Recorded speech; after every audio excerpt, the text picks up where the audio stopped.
Hey and welcome to Neverwinter with Aragon. So here I want to showcase a budget build for a Warlock DPS. Keep in mind that this build you can use on pretty much any DPS class, equipping the gear that I suggest, enchantments, companions, mounts, etc. There will be timestamps on the play bar below where you can skip to any section you're most interested in, but we're initially going to talk about powers. What you want to use to optimize your damage? Well, this will be your general setup. However, when you're killing groups of enemies, switch to Fiery Bolt instead of Killing Flames. So your primary at-will is Hellish Rebuke. However, you want to learn to animation cancel it. And the reason you use this power is for generating those soul sparks. Those soul sparks you will accumulate and then be able to use to drastically cut the cooldowns on your encounter powers. We'll talk about that just in a sec. But the way to make the most of this at-will is animation cancelling. Now the way you will have to do this on consoles, and you can also do it on PC, is hold both of your movement keys like A and D or W and S at the same time. Then you can hold down the at-will.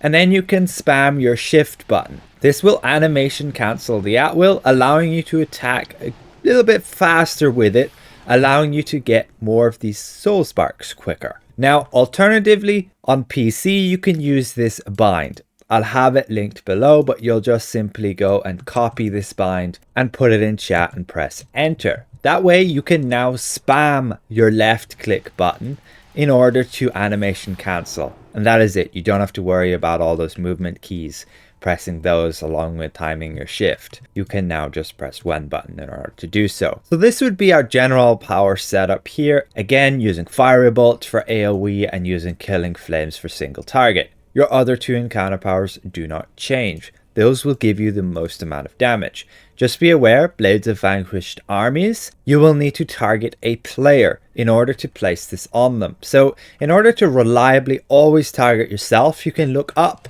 and then cast it, and you get these blades whirling around you. And whenever there's enemies nearby, they'll all take damage over time from those blades. Again, you can place it on a different target. It doesn't have to be yourself. Just be aware that the damage scales off your critical avoidance. The more critical avoidance you have, the worse amount of damage it will deal on a critical hit. So it's best to put it on yourself most of the time, but especially try not to put it on the tank. So yes, you will have to play pretty close to your enemies if you're putting this on yourself in order to maximize your damage. Daily powers, you're using Tyrannical Curse in single target. You want to place this on your target before you do your big burst in order to gain the 15% damage buff. And then you use Soul Siphon in AoE.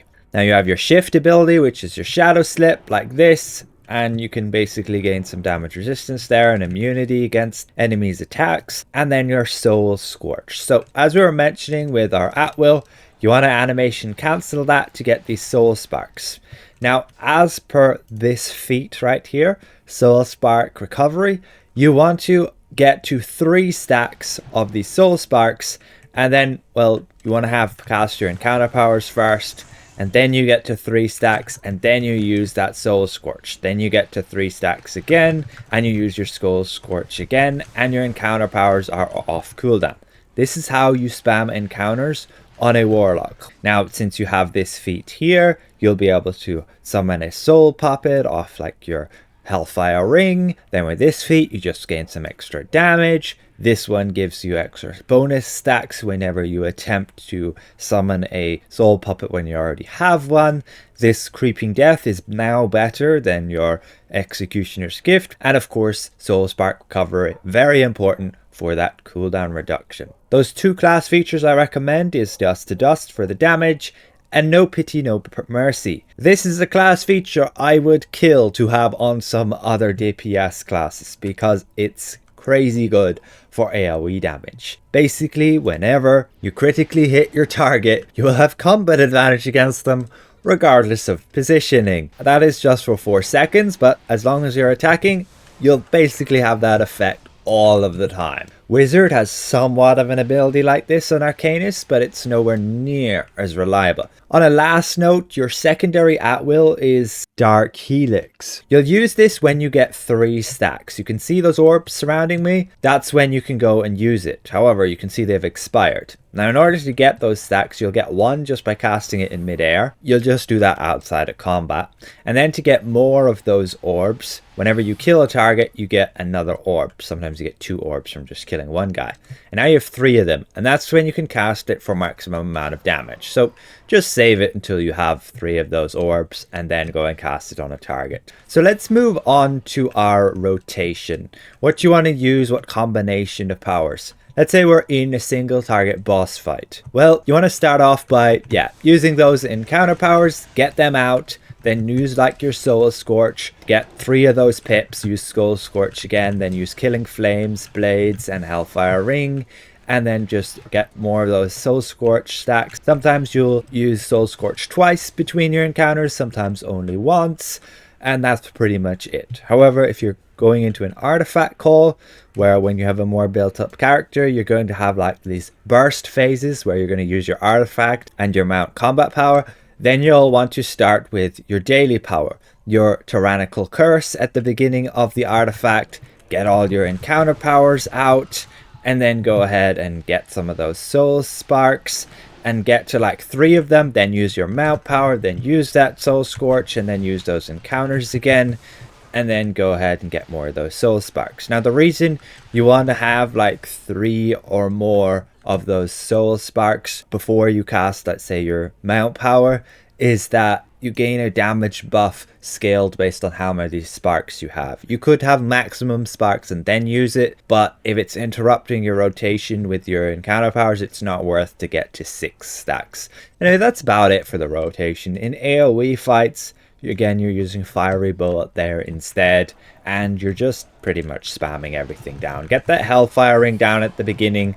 That will summon a Soul Puppet if you don't have one already, and then like get the rest of your powers out. Whenever anything's on cooldown, use that Soul Scorch. It is also an AoE effect, so it will deal damage to people around the target. I'll showcase a gameplay video of me running this in some random queued content in a separate video after this one. So let's actually jump then to the build and what you want to be doing to upgrade it. Well, first of all, if you're creating the build for yourself, as a general rule of thumb, as a damage dealer, you want to focus on these 5 stats here. Focus your power first, then your combat advantage, then your critical severity, then your critical strike, and lastly accuracy. And last of all, you want to be focusing item level, which will affect your damage. Now, for our race and ability scores, you want to choose a race that is going to benefit you to those stats we just mentioned. So some very good options would be Dragonborn, Human, Half-Orc, Gith, Wood Elf, and Metallic Dragonborn. I am a Tiefling because that's what I chose when I created this character. I don't intend to spend a race reroll on it. It is not as good as just taking ones that give you offensive stats. Now, when you are choosing those ability scores, make sure to focus the ones that are going to provide damage to you. So we go with Intelligence for magical damage boost and Dexterity for critical severity. And when leveling up, make sure to take Dexterity and Intelligence. For some reason, I chose Charisma a few years ago, but don't do that. Take Dexterity instead. So let's move on to our gear and what should we spend that 1 million Astral Diamonds on to upgrade our damage. Well, first of all, let's go to gear upgrades. Currently, we have this Seals of Adventure gear here. This will be the gear that you can buy very simply with these Seals of Adventure, and you'll get that stuff by leveling. So from there, you want to spend your Seals of the North. You will primarily get those from doing your random queues. Your random skirmish will give them, and your random dungeon will give them. Also, heroic encounters in the new zone, Narbondil, linked to the Demon Web Pits campaign. You can access it currently, regardless of your item level. But you want to go to a Seals vendor and spend those Seals of the North to buy the Enclave's Medic's Coif, the Alliance Officer's Coat, and the Grand Alliance weapons here. Then you want to spend your Seals of the Dragon. You will get those again by doing your higher ranked random queues. The trial queue will give you them, the advanced dungeon queue will give them, and also your ancient dragon hunts will give them. For now, just get the dragon hide sleeves there and the dragon hide boots. Now to get upgrades from there, you will want to do your dragon hunts. Go to Dragon Slayer here and you'll want to farm the reagents. There's links to videos on how to do dragon hunts below this video. And you want to get your mighty Vambracers here and you want to get the mighty Chorus along with the sharp long boots. That will reduce your critical avoidance, which will actually help you in damage with your Blades of Vanquished armies. And otherwise you will want to pick up some ring upgrades. You'll want the Soothsayer's Ring of Absolution and the Way Watcher's Ring. For weapon upgrades, you will want to either get the Mirage weapon set by doing your River District with the Cloaked Ascendancy campaign, or you want to get up to 50,000 item level and go ahead and do these tasks and get your Blaspheme weapons, and from there you can get your Stormforged weapons. They'll suit you all the way up till endgame.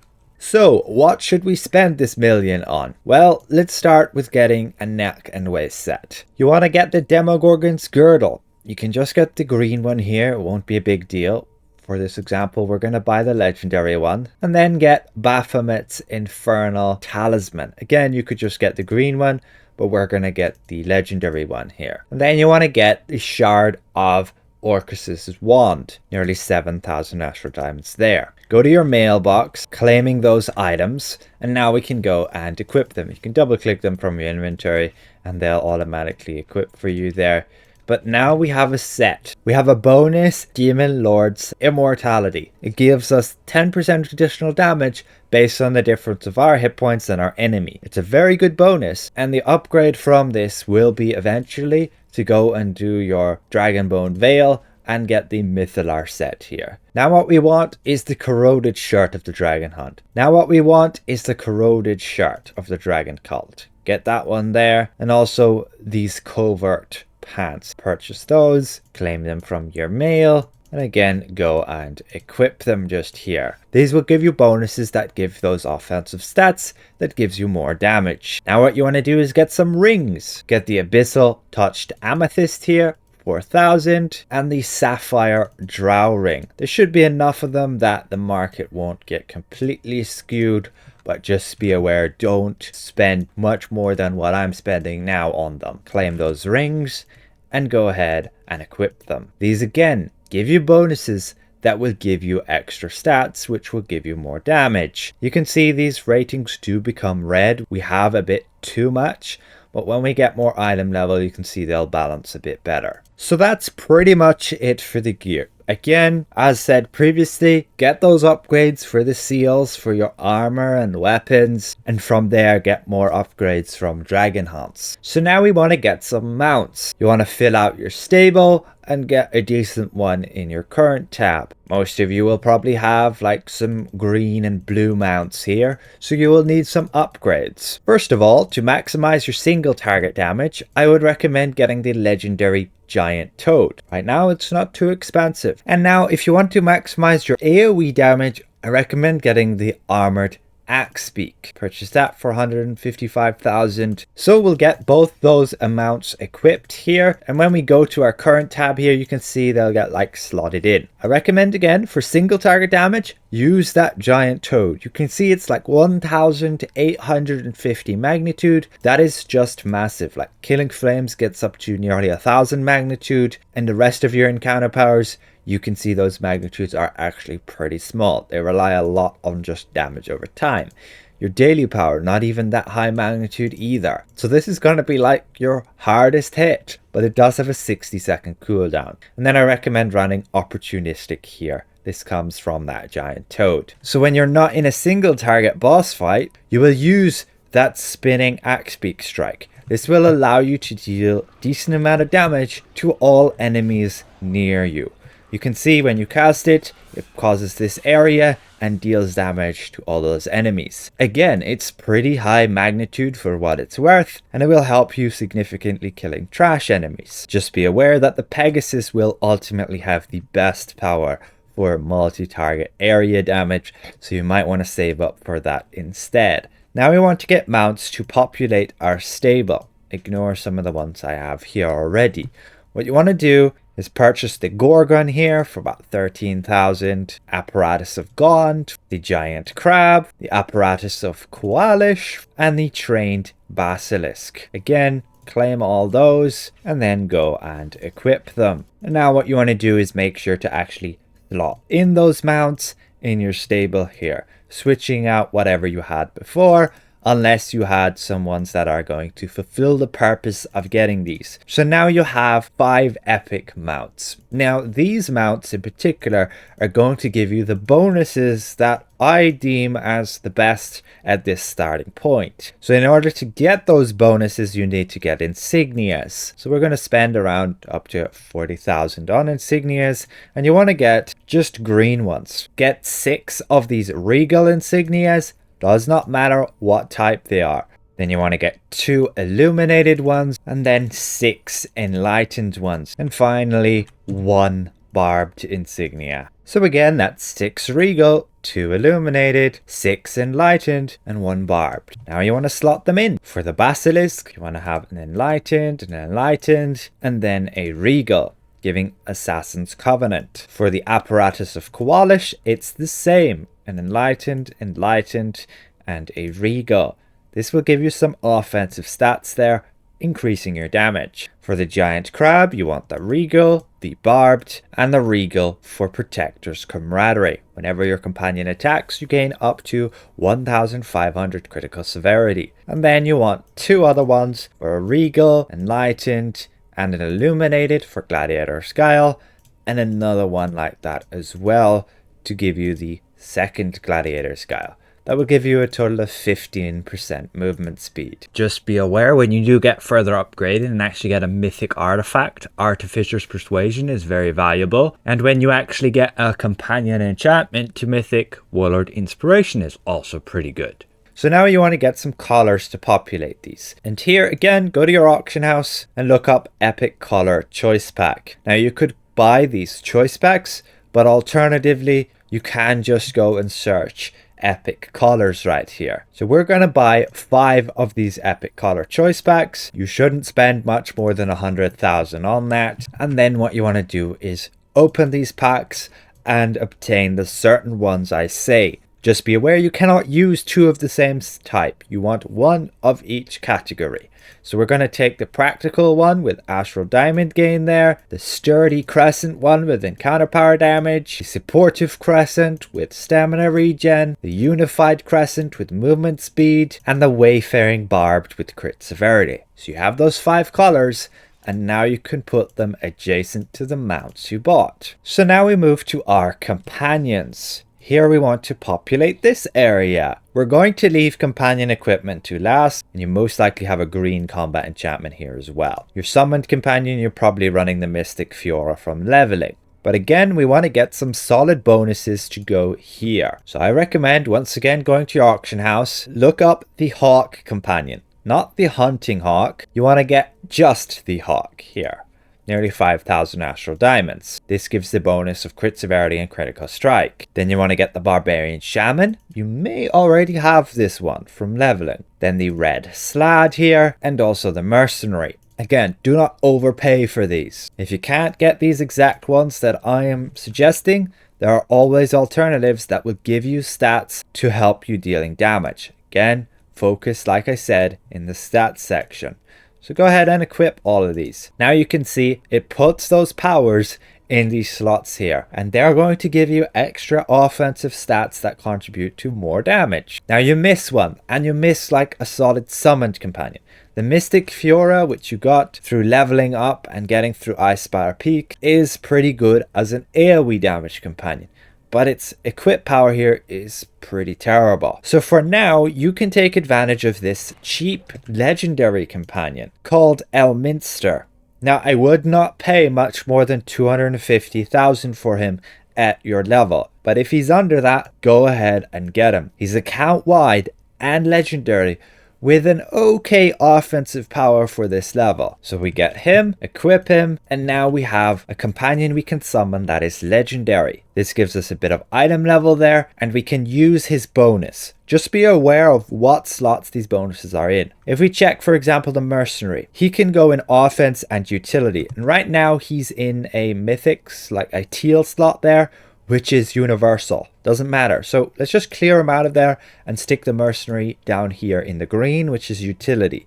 And then we can put Elminster we just bought here. That way we are using all 5 of those companions we bought and now gain some decent bonuses from them. Now, an alternative to having like Elminster here, if you can't buy him, get either the Chultan Tiger, the Ambush Drake, or the Red Cap, or just the Sylph. Whatever's cheaper there if you can't get Elminster. But we can get him. We got him for under 250,000, so he was well worth that. So now make sure you're using one of these purple powers that's actually going to benefit you. I recommend having Acute Senses here. This will give you extra combat advantage, which will probably be lower than your power, and that way it will benefit you more damage. So whenever you attack, you have a chance to trigger this, and that will give you stats based on the quality of your summoned companion.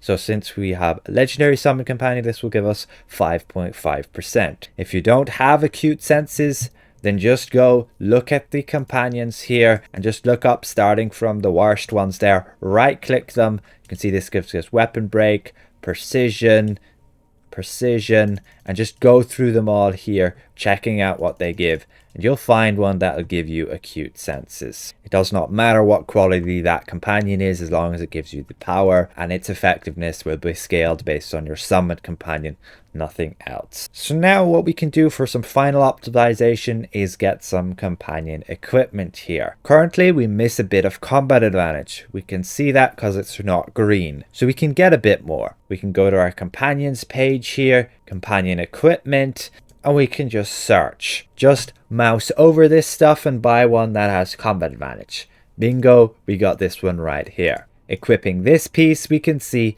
gives us that combat advantage, which now boosts that up a bit. So let's get another one. We just search through them here. These ones giving critical avoidance, and we'll get this one for combat advantage. So there's our second piece, and we now can't fit any more combat advantage because that stat is already green. However, before we get our third one, I want to move to our enchantments. Here you will probably have a few green ones here from just leveling up.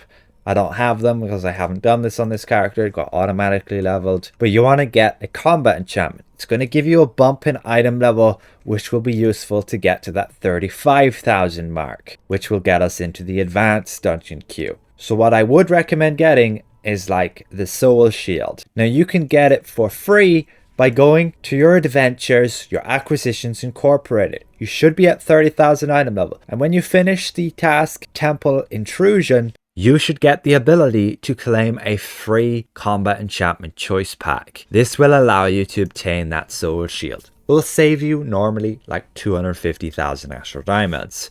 I recommend the Soul Shield because it will automatically revive you if you go down. Very valuable compared to using like Scrolls of Life. But if you have Scrolls of Life, or you think you're a pro player and might never die, well then go ahead and get yourself the Cursed Burn. Such a minuscule damage bonus that I wouldn't worry about it. I'm just going with the Soul Shield. So we just miss a teeny bit of item level. We should be able to get that with a third piece of companion equipment, which we can now see after slotting in that Soul Shield. Our stats are no longer green. However, I recommend getting another piece with combat advantage. So again, just browse through the entire collection here until you find one with that. They are like dirt cheap, and they come from doing the Skirmish Illusionist Gambit. Slot that in, and there we go. We have some pretty good stats compared to what we started out with, and we can increase those further by using some consumables. So we should have about, nearly 100,000 Astral Diamonds remaining,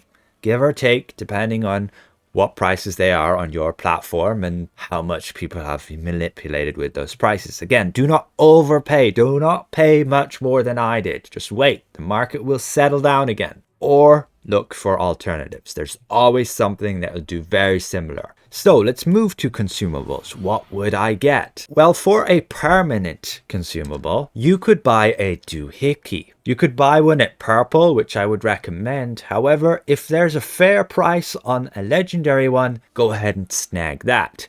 55,000, that's a pretty decent deal. I would spend even nearly 100,000 on this. Or you can wait to the Gond event and get it yourself. But again, do not overpay. We're going to buy a legendary one here, and we can put that on our belt just there. This is a total waste for me. When you have groups of enemies, you can go and you can cast it at them, and you can see it deals damage to multiple of them in that area. So now we have about 37,000 Astral Diamonds. Well, first of all, just by invoking every day, you will receive some currency you can spend in the Vault of Piety. And I would recommend purchasing here the elixir, the Sun Lord's Gift Elixir. And this elixir is going to give us some accuracy and some percentage, 5% of combat advantage. And then you want to go to your auction house again and look up Flask of Potency. You can very simply just buy these easy cheap ones at 5,000 Astral Diamonds.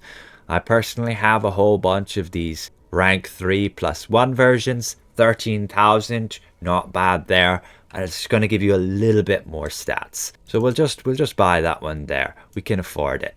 Alternatively, you can level up your workshop, go through alchemy, and after you get it to a certain point, you can create those Flask of Potencies for yourself. So when we use this flask, you can see it gives us a bunch of offensive stats and 5% crit severity.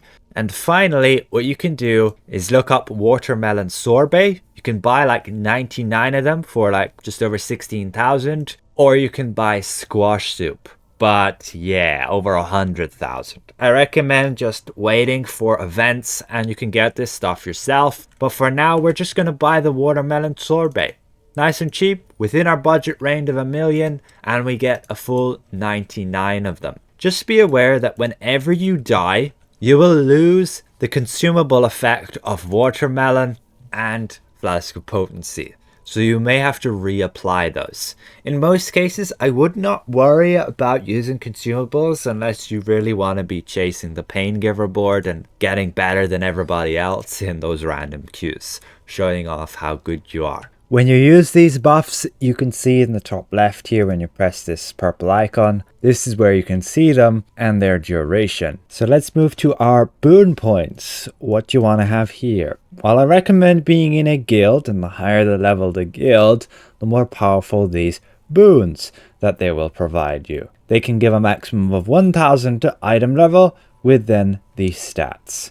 I would recommend power here, defense in defense, and utility. You probably want mount speed for adventuring in zones, movement speed for in dungeons, and if you might die a lot, revive sickness. For your campaigns, whenever you go ahead and do your adventures and campaigns, you will get these boon points, and you will have to slot them in here. I recommend getting all of the power ones here, that goes all the way up to there, all of these offensive stat ones here.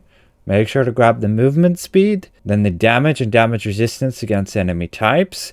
And as soon as you can get to 45 boon points spent and get tier 5, make sure to get your forte and your recharge speed. And on your master boon, you will want bloodlust. Can take a while, but do not rush getting boons. Do not buy campaign completion tokens. An absolute waste. There is no hurry to complete any of these. Take your time and you'll be rewarded with boon points bit by bit.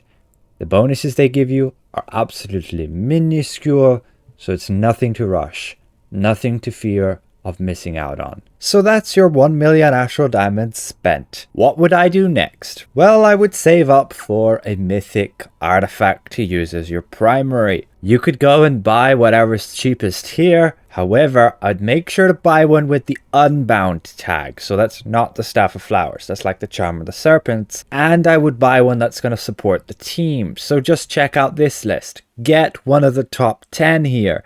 And again, ideally that is unbound, like the Charm of the Serpent here, 550k. the Lantern of Revelation, etc. I would also work on trying to get one of your companions to Mythic, just to have him summoned to increase the effect of this one here and to give you some more item level. I would not worry too much about the companion and how much damage it's going to deal until you have a Mythic companion enchantment here, which you'll want to get at some point. Work on getting better companion equipment. Get to your Scale Blight Summit and get the pack of companion equipment you can get from that. Go to your North Dark Reaches, get the pack from here and the final pack here, all giving a companion equipment as well with much higher item level. These bonuses here, you probably do not want to actually upgrade them. Have a look at what other people use in their builds, have a look at your budget and see it could be worth upgrading some of these that have double offensive stats.